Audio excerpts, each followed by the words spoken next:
sindicatos, eles procuram ir mais nas bases para tentar atrair sócio. O senhor não acha que os sindicatos deveriam começar justamente com a juventude, para que quando eles chegassem no seu emprego, eles já teriam uma noção de que seria o sindicato? Eu vou lhe dar um exemplo ao senhor. Recentemente, agora na nossa capital, a prefeita da noite para o dia aumentou a passagem de ônibus.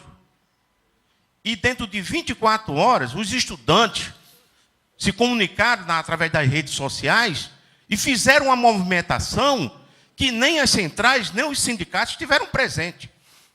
Então, eu acho que está na hora de nós, dirigentes sindicais, também estar diretamente com essa juventude que vem aí. Porque senão, professor, nós vamos ter o exemplo que nós temos nas nossas casas. Nós somos dirigentes sindicais, mas nem os nossos filhos querem ser dirigentes sindicais. Bem, eu vou lhe dizer que eu subscreveria a sua argumentação. Por isso falei na juventude. Acho que o sindicato, que tem tanta coisa que se podia falar, eu já falei 1h10, senão vocês não comecem a me estimular, porque vocês não saiam para almoço. A questão fundamental. O sindicato pode perfeitamente fazer parte, estimular, viabilizar tecnicamente, etc., a rede social. Ele pode entrar, ser um agente, por que não? É uma das maneiras de interação. E a ponderação do nosso gaúcho do Norte, Rio Grande do Norte, está perfeitamente lógica. Quer dizer, Rio Grande do Norte.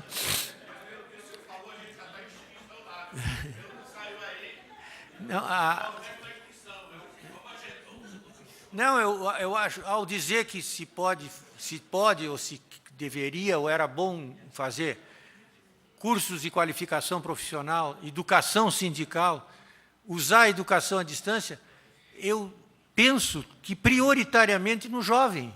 Se você está dando chance de uma educação à distância, você está indo ao jovem, que é o potencial associado. A maneira de renovar é conquistá-lo quando ele ainda não tem interesse ou quando ele está começando. Se ele fizer o curso de qualificação profissional na área do sindicato, ele tem 17, 18 anos, etc., ele vai passar a ver o sindicato como uma instituição necessária na sua vida. É isso que é fundamental.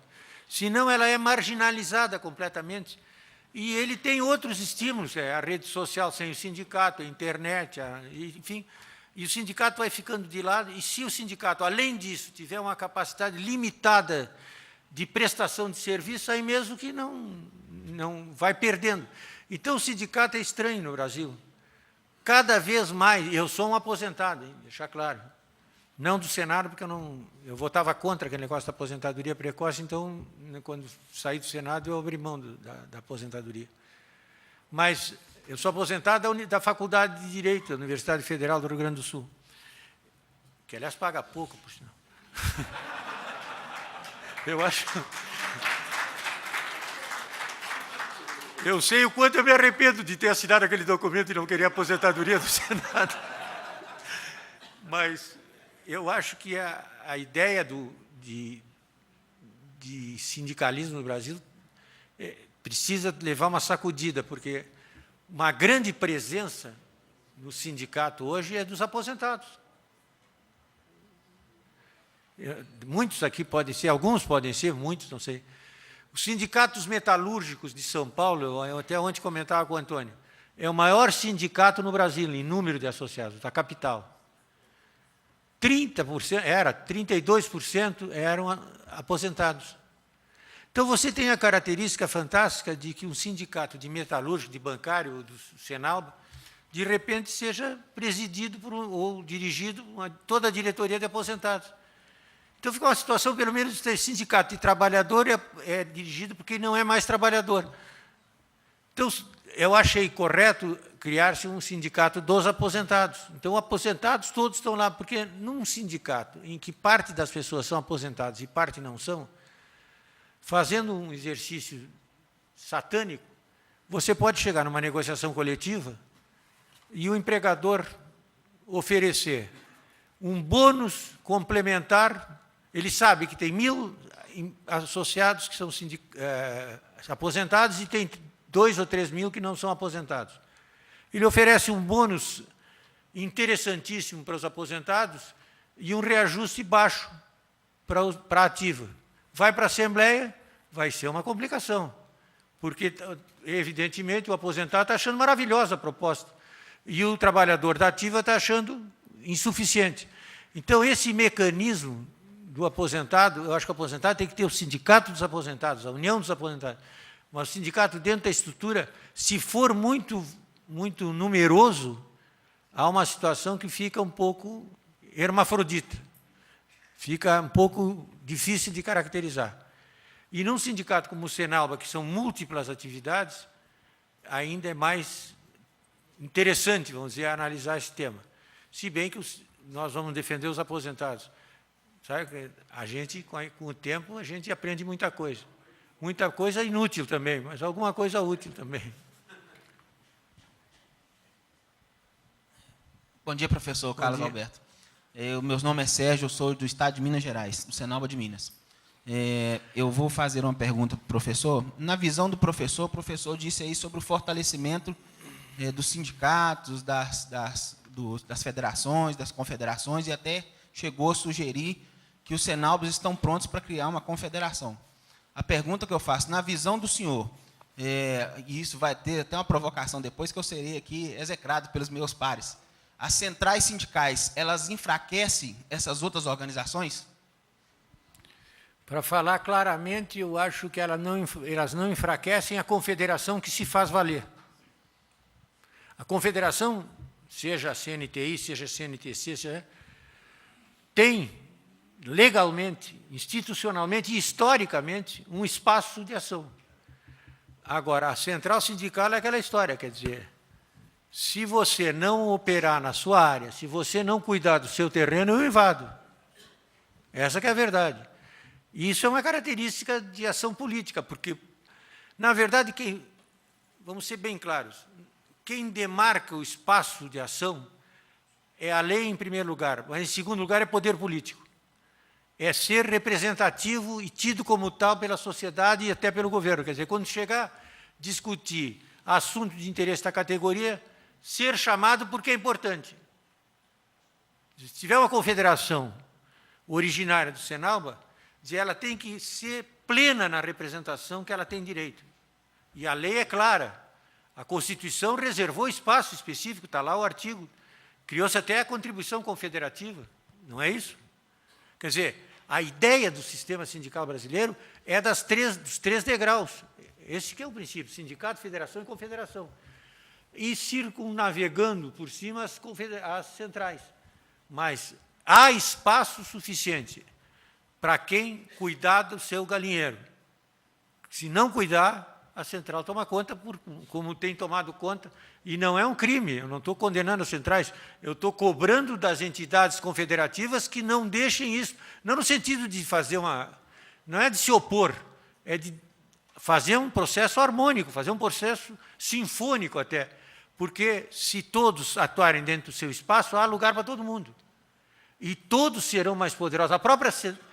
A própria central sindical, quanto mais forte for a confederação que tiver filiada a ela, melhor para a central.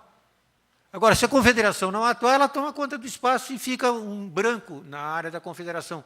Como eu não vou falar em nome de nenhuma entidade cíclica, mas tem algumas que foram perdendo fantasticamente seu espaço. Eu acho que nem o trabalhador sindicalizado se lembra que é uma confederação daquela área. E é isto, eu acho preocupante. E o Senalba, ao contrário, o Senalba está, como diria o comentarista esportivo, está picando a bola para fazer esse gol. Quer dizer, criar a terceira federação e ter uma confederação e ter voz no cenário nacional. Porque tem que, vamos ser claros, tem que estar em Brasília, pessoal. Tem que ter presença nacional. Essa é a questão, para certos movimentos de maior porte. Para chegar no Conselho Curador do Fundo de Garantia e dizer, eu quero um lugar aqui. Eu quero um lugar aqui porque eu quero que se reparta esse recurso não para as firmas grandes empreiteiras realizarem obras que são importantes, fazer ponte, não sei o quê, até no exterior. Mas eu estou precisando desse dinheiro para fazer um programa de bolsa de estudo, de cooperativa habitacional, de educação sindical. de treinamento de jovens em educação à distância, que seja atrativo, para vitalizar o movimento. Mas precisa estar dentro, hay que estar em la pomada, como diz o argentino. Quer dizer, tem que estar na patota. É aquela coisa. Porque, senão, Carminha tem bastante aí para tomar conta do dinheiro do sindicato. E também não podemos fazer papel do tufão, né?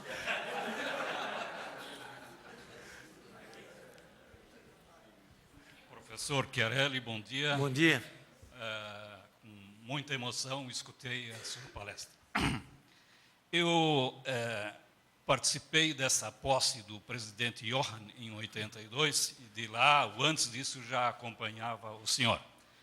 Eu sou nascido numa cidadezinha muito pequena, muito próximo daqui, e sou defensor do espraiar Cenalbas por todo o Estado, em primeiro lugar, e depois em todo o país.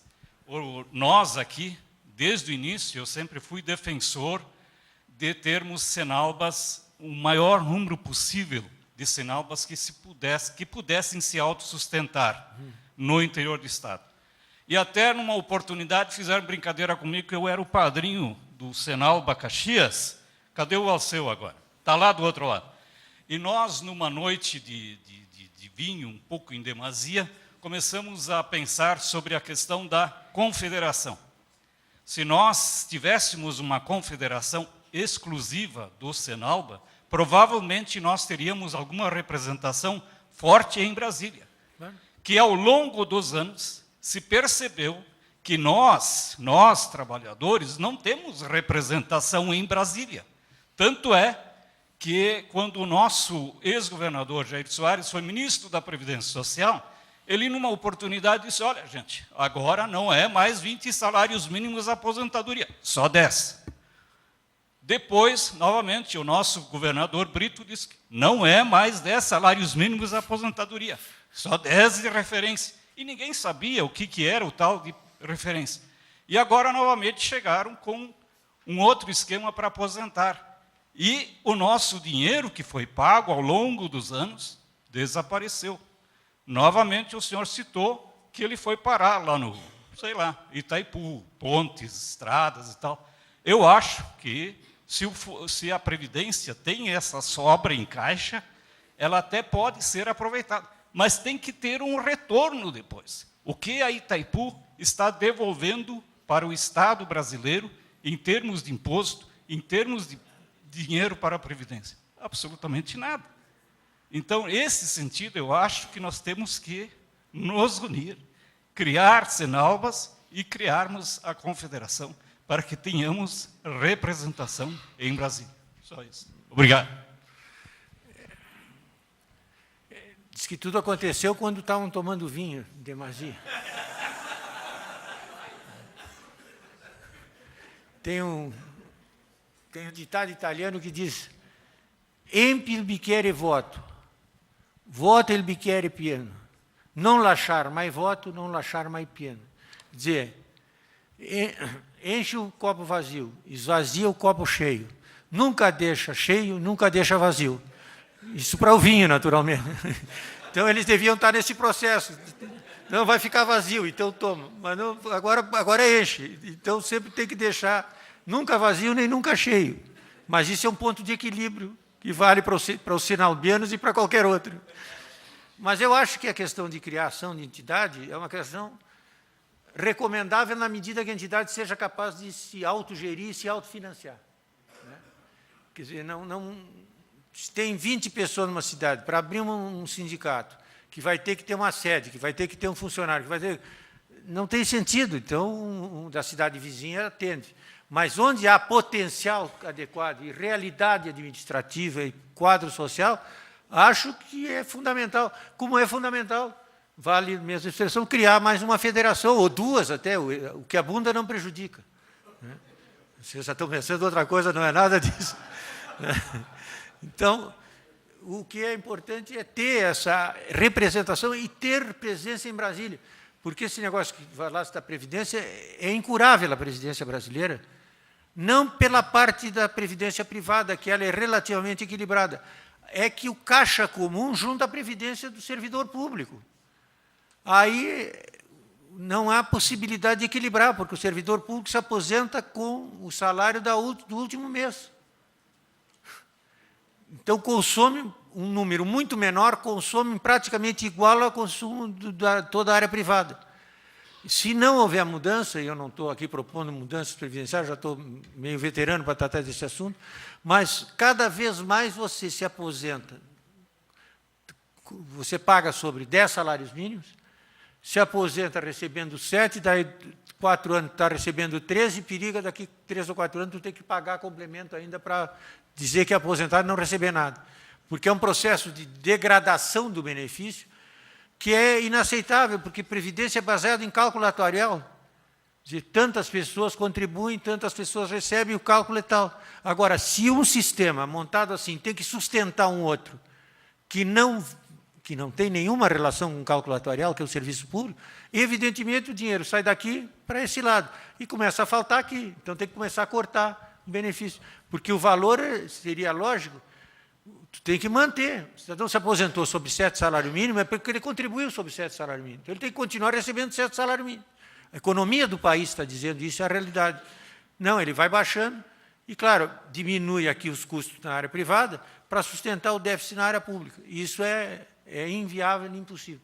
Claro que tem que ter representação forte, mobilizado, que se tiver quadro de sindicatos, se tiver federações, se tiver uma confederação, eu acho, pelo nível que tem o trabalhador que está no Senado, teria condições de grandes coisas ser feitas. Em todo caso, essa é uma decisão que vocês têm que tomar e que vocês têm que achar conveniente ou não, quando, como e onde. Nós temos mais 3 inscritos e com essas 3 inscrições, então, nós terminamos o debate. Ok, professor, meu nome é Manuel Santa Rosa, eu sou do Senado da Bahia. Onde é que está? Manuel Santa Rosa, Senado da Bahia.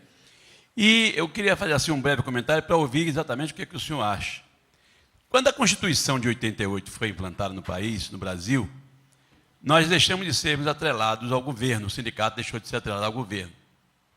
No entanto, com as mudanças radicais que vem acontecendo, inclusive eu não sei porque não foi comentado aqui, eu não sei se ainda não foi devidamente divulgado, essa questão de um mecanismo na lei que o governo federal está querendo aplicar para que iniba as greves, pelo menos dos funcionários públicos, isso a princípio, e, obviamente, logo depois, os trabalhadores privados.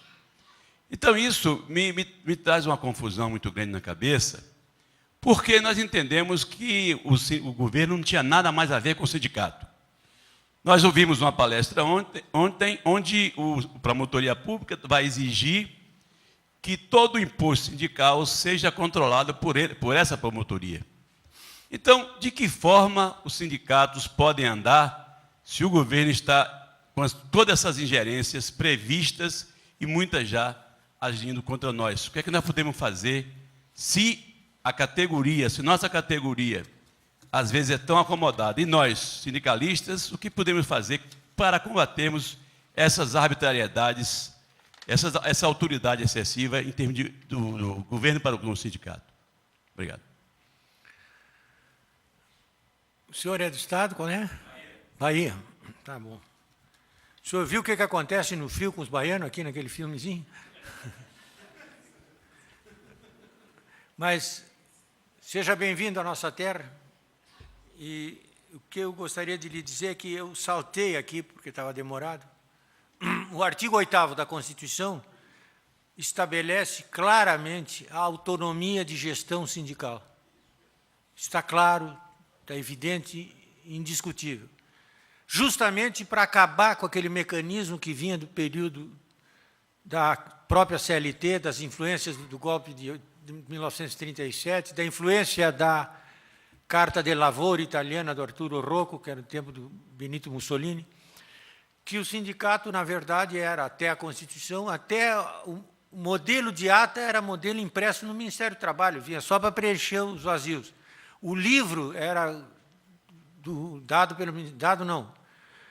preconizado e definido pelo Ministério do Trabalho. Como é que fazia a Assembleia, com quantas pessoas valia, com quantas não valia? Quer dizer, o sindicato, na verdade, era uma semi-representação governamental, era um órgão oficioso, não era um órgão oficial. Foi liberado, dada autonomia, liberado não, passou a se autogerir e ter responsabilidade. Aí eu acho que tem duas coisas, eu tenho que ter, como costumo, ser franco. De um lado, o governo não gostou nada da ideia de não ser um interventor permanente. Resistiu e cria dificuldades. Por outro lado, vocês vão ter que me ouvir nesse ponto, ter que me aguentar como Zagallo. O sindicalismo brasileiro não exercitou o direito de preencher esse espaço que estava em branco. Logo após a Constituinte, ficou aquela dúvida, quer dizer, o sindicato não estava acostumado, tinha sido sempre domesticado e acostumado a ser dirigido, orientado por padrões governamentais, e ficou numa espécie de retranca. O governo voltou. O governo tem sede de poder, é muito bom administrar todo o processo sindical. É muito recurso, é muita influência política. O governo foi voltando. E hoje, na verdade, eu me atrevo a dizer que a autonomia é parcial. A autonomia é parcial. O governo ainda tem e faz incursões. Eu vejo o ministro do Trabalho dizendo que vai tomar providências com relação ao sindicato. Não tem que tomar providência nenhuma. Não é com ele esse assunto. O sindicato tem uma lei especial, é uma entidade. O sindicato é uma instituição privada. Isso é que precisa falar. O sindicato não é um órgão público, é de interesse público e de natureza privada. Quer dizer, o governo tem que ser capaz de entender esse dado, e vocês me desculpem, como disse, vocês têm que assumir esse papel. Ter consciência, o Ministério Público, tudo bem, é um órgão importante, que fez um lobby na Constituinte impressionante. O maior lobby da Constituinte foi do Ministério Público, e ele conseguiu quase se transformar no quarto poder, porque todas as vantagens, direitos, prerrogativas, qualquer coisa que investiga, o meio ambiente, o menor, o carnaval, o sindicato, tudo o Ministério Público, muito bem, tomara que eles sejam muito competentes e muito autênticos e muito capazes, mas o Ministério Público dizer que tem que controlar, o que é a contribuição que entra no sindicato?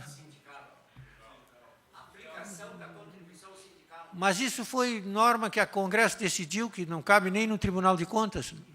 Quer dizer, eles vão controlar o que tem que... Eu acho que a verba que entra pela contribuição tem que ser controlada, mas tem que ser controlada pelos sócios, pela Assembleia Geral, é como, sei lá, o clube de futebol, quer dizer, o condomínio, quem é parte do processo tem que cobrar o seu direito de voz, de voto. Porque senão é pior a emenda que o soneto. Porque o cidadão não exercita o seu direito de fiscalização. Não quer, não vai, não comparece em Assembleia. Fica aberto o espaço, evidentemente, para o Ministério Público, que tem uma vontade de exercitar poder fantástico, de ir lá e dizer que é um direito seu invocar um dispositivo, quando não é de competência deles. Não é. Agora, na falta de alguém que controla, se o próprio associado não controla, está abrindo mão de uma prerrogativa. Vale, em parte, a resposta que eu fiz para a tua pergunta. É a mesma coisa, quer dizer, o sindicato é dos sindicalizados, o sindicato é da categoria, o sindicato tem que ser administrado, fiscalizado, estimulado, e projetado e atuado de acordo com a categoria. Se não fizer isso, evidentemente ele vai perder poder, não vai ter representação numa estrutura maior e vai ser entregue aos desígnios de uma ou duas pessoas. Vocês são dirigentes, eu acredito que todos vocês são absolutamente competentes e honestos, mas há casos que não ocorre isso se o sindicalizado não cuidar, evidentemente que ele está botando fora o que é dele e fragilizando a instituição, o que no fundo é fragilizar a si próprio. É isso. Doutor Chiarelli, Tudo bem. Meu nome é Marco Antônio, sou diretor de Senalba RS. Em primeiro lugar, parabenizá-lo pela essa manhã na sua brilhante exposição sobre o tema que lhe foi colocado. E, segundo, dentro do tema abordado, e até mesmo o que nós viemos tratando já desde a abertura desse encontro do Senalbas, se fala muito a respeito, e o senhor abordou também esse tema, da necessidade de o sindicato ocupar o seu espaço, e, ao mesmo tempo, ainda ontem nós apresentamos uma pesquisa do Senalba RS Rio Grande do Sul, do número muito pouco de sócios que nós temos. Então, a questão é a seguinte: como ocupar espaço, como ter representatividade, se nós somos poucos? Nós precisamos crescer.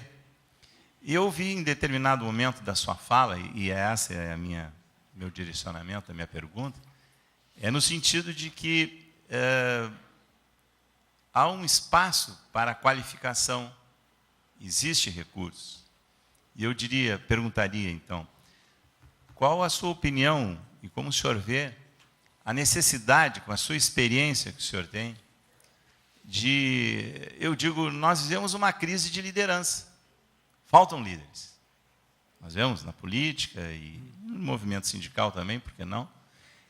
A preparação e a qualificação de uma liderança sindical para poder chegar em Brasília. Gostaria que o senhor fizesse uma reflexão sobre esse tema. Muito obrigado. Obrigado. Eu acho que quando procurei referir, eu falei em dois aspectos. De um lado, o sindicato ser parte do processo de qualificação profissional, que eu acho importante, acho que é parte das missões que ele deve ter, independente de outras instituições que o façam, mas, sobretudo, com uma larga generalidade que tem de atividades envolvidas sob o espectro do Senalba, tem espaço para N cursos de formação, que são tantas as atividades que estão debaixo, que até precisa haver a identidade profissional. Isso de um lado, que é a qualificação, porque cada vez mais, o que se diz? A taxa de desemprego diminuiu, mas há pessoas desempregadas. O desemprego, fundamentalmente, de quem é? De quem não foi capaz, não teve oportunidade, foi deixado à margem do processo, de se qualificar. Quer dizer, não se quer apenas um empregado, se quer um empregado cada vez mais qualificado. Há uma exigência nesse processo, qualificação profissional. Para quem é qualificado, há lugar no mercado de trabalho. Para quem não é qualificado, a dificuldade é muito maior. Então, o sindicato deve ter como um dos seus grandes objetivos, isso de um lado. E, de outro lado, a educação sindical, que é o sindicato ser um gestor de líderes sindicais. O sindicato, que é, aliás, uma das recomendações da OIT, deve continuar sendo, que o sindicato tem que pensar no agora e no amanhã. O sindicato tem que pensar que as pessoas não podem aprender ao improviso. Tem sido assim e, felizmente, sobreviveu-se, porque as pessoas se dedicaram, porque as pessoas aprenderam, porque as pessoas se esforçaram. Mas o normal, como qualquer atividade, é que alguém oriente, alguém prepare, alguém ensine para o cidadão despertar o seu potencial e estar habilitado, para que, quando ele chegar numa idade que ele possa aspirar a uma liderança sindical, ele saiba tudo o que é possível saber sobre o sindicato. Porque, senão, o cidadão chega na construção civil, ele é líder lá na turma, na obra, e é mais expedito, aí ele é posto nas CIPAs, das CIPAs ele continua líder e ele acaba dirigente sindical. Não é que ele não possa ser, o pedreiro pode ser um brilhante líder sindical, mas é preciso, como qualquer pessoa, não ser um cidadão que chegue sem saber nada da vida sindical. Ele é uma liderança, ele é carismático, ele sabe como pedreiro, mas, de repente, diz, bueno, agora tu vai ser secretário do sindicato. Diz, bueno, mas como é esse negócio? Pedreiro ele aprendeu na obra, ensinaram, aprendeu, se experimentou. Mas o sindicato ele vai ter que aprender no exercício. E isso faz, né, cria uma situação seguinte: dirigente sindical tem que ter formação profissional. Síntese é isso. Não é vergonha nenhuma, é assim, para ser bom.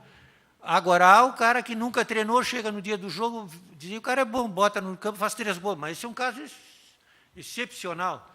O normal é o cara vir da base. né? Ele ser infantil, passou é assim os jogadores de futebol. Isso vale para qualquer profissão. Eu não posso advogar se eu não passei pela faculdade. Eu posso gostar muito de ler sobre legislação, mas se eu não estudei sistemicamente, eu vou ter muita dificuldade. Vou ser um improvisador. E de improvisador nós já tem demais, improvisando, né? Então, eu tenho, ao falar nas coisas que o sindicato pode e deve desenvolver e que farão dele mais forte, uma das coisas é a educação sindical. E isso gera também no jovem uma perspectiva de amanhã ser estimulado. Bom, eu sei isso, eu posso entrar no sindicato. Ele vai saber que o sindicato é uma entidade duradoura, vai saber que o sindicato é importante, vai saber que ser dirigente sindical é um título, vai saber que ele pode fazer pela categoria. Isso ele vai ter que ser ensinado, mostrado, exemplificado. E, por isso, acho que é totalmente pertinente a ideia da educação sindical. Nós vamos agora à última questão deste debate e depois nós temos uma rápida atividade, por isso nós solicitamos a todos que permaneçam na sala antes de sairmos para o almoço. Professor, eu sou Alceu de Caxias do Sul, sou, acho que, um dos últimos Senalbas quase que foi criado. E eu estava assistindo na TV Justiça semana passada. É candidato a prefeito lá? Não, é o meu xará. Vamos ganhar, mas é o meu tocaio, é. Não, mas não é Alceu o nome do candidato a prefeito? É Alceu Barbosa Velho. Não é tu, é outro. Eu sou Alceu Hoffmann. É. Tu é o Alceu moço, ele é o velho. É um velho, ainda moço ele, né? Então, professor, é o seguinte, eu estava assistindo na TV Justiça um projeto que o senador Cássio Cunha Lima vai propor, né, que é o limite do tempo como é que eu vou dizer, do dirigente sindical ficar na presidência ou do sindicato, da federação, confederação e centrais. Ele, no projeto dele, limita em 2 mandatos cada dirigente. Diz ele, segundo a ideia dele, seria uma rotatividade de ideias e projetos. Eu pergunto para o senhor, claro que é um tema assim que aí ele pega, talvez não tenha feito um raciocínio agora, mas como é que o senhor vê isso, da gente fazer essa rotatividade? E eu me incluo nisso porque eu já estou há 18 anos como presidente do nosso sindicato, mas eu encerro meu mandato em 2014 e não concorro mais a presidente. Então eu já estou fazendo a minha parte. Segundo, será que esse projeto vai passar? E outra, qual vai ser o nosso trabalho? Do sindicato ou das próprias federações e confederações? Porque esse projeto dele tanto vale para os empregados como para a confederação patronal. Então, como é que o senhor vê isso? E o que o senhor acha qual é a mobilização que nós temos que fazer? A favor disso ou contra esse projeto limitando a 2 mandatos? Olha, eu tenho que ser coerente com as minhas ideias e com o que eu expus. Sindicato é uma instituição privada. Sindicato pertence aos seus associados. Sindicato decide por meio da Assembleia dos Sócios. Se o sindicato de Porto Alegre acha que o Antônio está de cabelo branco e precisa descansar, não é uma sugestão, ao contrário, espero que tu continue, né? Ou lá de Caxias, se os associados reunidos decidirem que não tem reeleição nem uma vez, ou que tem reeleição uma vez, ou que tem 3 vezes, ótimo. O senador tem que fazer projetos sobre outras coisas. Esse assunto é essa mentalidade que se tem, que o sindicato é um bracinho do poder público. Então, ele tem que fazer projeto de lei para que que a presidente da Petrobras troque a cada 2 anos. Isso é da área dele. Isso é da área do Senado. Que a legislação sobre eleição de governador do Estado deve ser... Isso é matéria de legislação de natureza pública. Agora, ele dizer que na CBF o presidente tem que ser eleito por 3 anos e no sindicato por 4 anos, ele daqui a pouco vai dizer que na empresa X, o cidadão que é presidente da empresa tem que abandonar o mandato daqui 2 anos porque a legislação estabeleceu. Então, a minha opinião, acho que até, talvez, publicamente seja mais simpático dizer, não, tem que limitar o tempo. Mas o que eu acho é o seguinte, se a eleição... aí é que está toda a relação das coisas, são relacionadas. Se houver participação dos associados, se houver estímulo para a presença do trabalhador, se houver vida sindical e houver poderio, o cidadão vai ser reeleito ou não vai ser reeleito porque ele é competente ou incompetente. Ele pode até haver impeachment. Ele tem direito ao mandato de 3 anos, no primeiro ano ele é incompetente, reúne e tira o cara. Não vai ser o mandato do senador que vai garantir. Acho que essa é a questão. Acho que tem, quer dizer, deve limitar o tempo, os associados é que têm que decidir. Até o ponto que se confunda sindicato com repartição pública. Se for uma repartição pública, então faz uma lei e diz que o cidadão fica tanto tempo. Se é uma instituição privada que é o que diz a Constituição e que é o que se quer no mundo inteiro da entidade, quem tem que decidir são os associados. 10 anos, 18 é um bom tempo, hein, companheiro? Tá? Obrigado por você.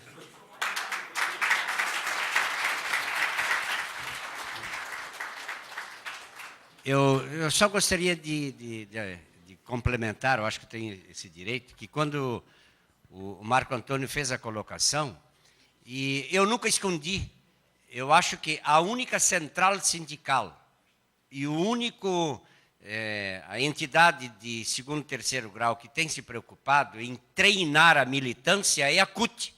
Nós temos que reconhecer isso. Tem escolas preparadas.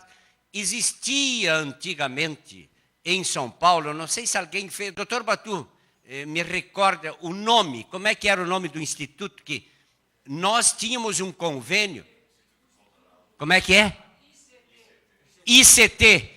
Nós tínhamos um convênio com o ICT, quando eu entrei no Senalba, nós em todos os cursos mandávamos um representante. Então existia, só que terminou essa escola. A nossa confederação alguma vez promoveu um curso para a preparação de dirigente sindical? Nunca.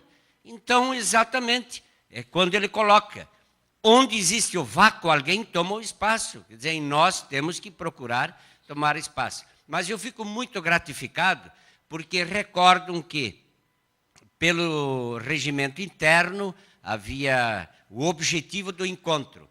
E eu disse na abertura que nós priorizamos esse encontro, 25º Encontro Nacional dos Senalbas, no sentido de qualificar e aperfeiçoar os dirigentes sindicais dos Senalbas. E por isso nós convidamos palestrantes do nível do senhor. Tenho certeza absoluta que todos, sou suspeito talvez de falar, mas pelos aplausos o senhor viu que correspondeu e talvez até ultrapassou a expectativa. Muito obrigado em nome do Senalba RS. E como agradecimento ao Dr. Carlos Alberto Chiarelli... Pois não, pois não. Um minuto. Eu queria, agora que estão feitos os agradecimentos, as gestões, eu queria realmente dizer a vocês que foi extremamente gratificante para mim voltar a esta casa, a casa física, não, a casa espiritual, e dizer que o encontro é vitalizador, é rejuvenescedor e é uma oportunidade de ver o quanto cresceu uma instituição que a gente praticamente viu nascer e que, na mão de pessoas como o Antônio, que eu acredito que há vários dirigentes, alguns que eu conheço de larga data, têm sido idôneos, capazes e extremamente dedicados. Eu deixo aqui, além do agradecimento pela oportunidade de conversar com vocês, o estímulo à continuidade desse espírito no Senalba, cada vez maior, e que vocês façam do Senalba o que ele merece ser, uma instituição que represente na potencialidade nacional, ocupando os espaços que lhes são pertinentes, em nome de uma categoria tão importante como a que vocês representam. Parabéns, muito obrigado para vocês.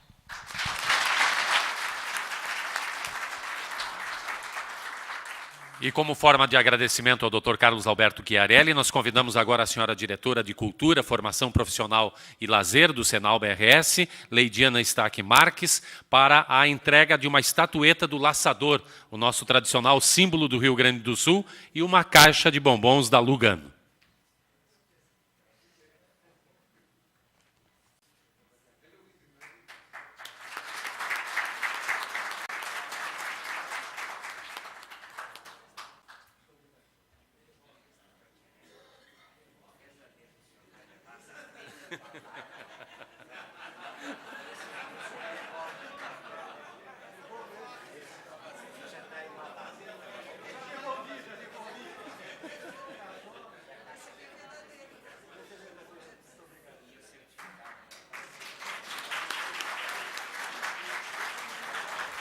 Mais uma vez, nossos agradecimentos ao Dr. Carlos Alberto Chiarelli por sua participação.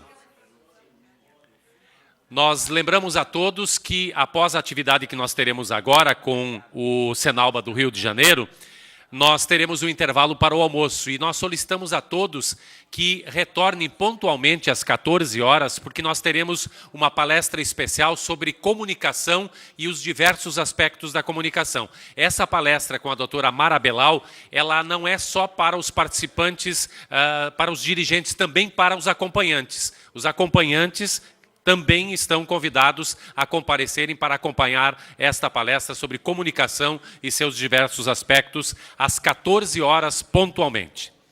Nós convidamos agora, então, o presidente do Senalba Rio de Janeiro, Alcides Freire, para a condução das homenagens que serão feitas neste momento pelo Senalba do Rio de Janeiro. Companheiros, bom dia. Não poderíamos, o Estado do Rio de Janeiro, né?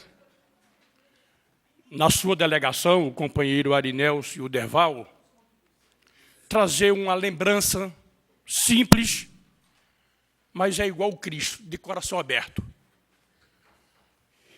Porque é um momento tão importante de um encontro em que nasce conhecimentos, nasce carinho, nasce respeito e o aprendizado que não nos é roubado. Esse é o enriquecimento do homem.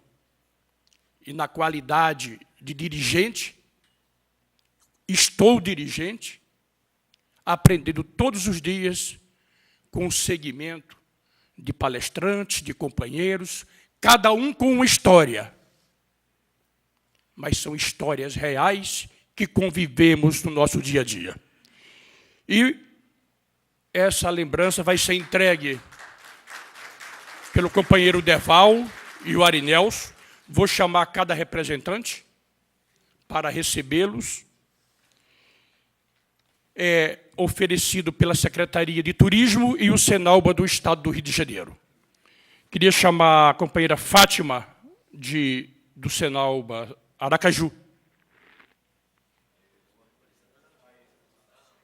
Mas tem um outro representante?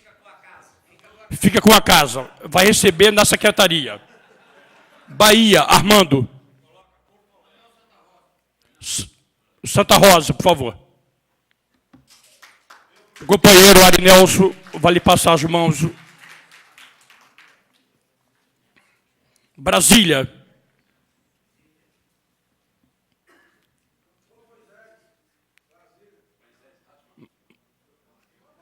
Cadê Moisés? Companheiro Moisés. Sindaf, Brasília. Caxias do Sul, Alceu.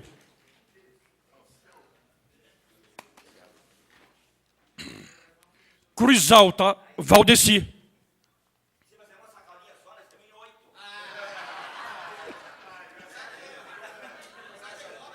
Dilson Messias, Manaus. Sérgio Oliveira, Minas. Tem o cheque, sim. Edinaldo, Natal. Adolfo, Tocantins. Antônio Desorte, Passo Fundo. Pelotas, Maritana. Antônio Iorra, Porto Alegre. Valdeci, Santa Rosa. Santana do Livramento, Marciano.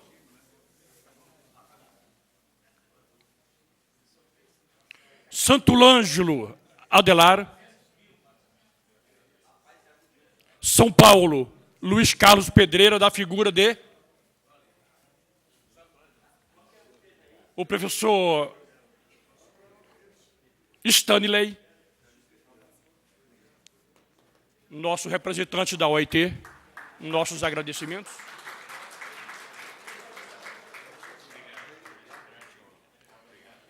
E ao companheiro Iorra, aqueles faltosos no momento vão receber na secretaria da organização. Não, o doutor Chiarelli vai ficar com ele. Senhores, muito obrigado e muita paz. Obrigado à delegação do Senalba do Rio de Janeiro por esta homenagem. Nós faremos agora o intervalo para o almoço, que começa ao meio-dia, no mesmo salão da andar inferior, e voltaremos pontualmente às 14 horas para a palestra sobre comunicação assertiva para negociações e imagem profissional. Um bom almoço a todos.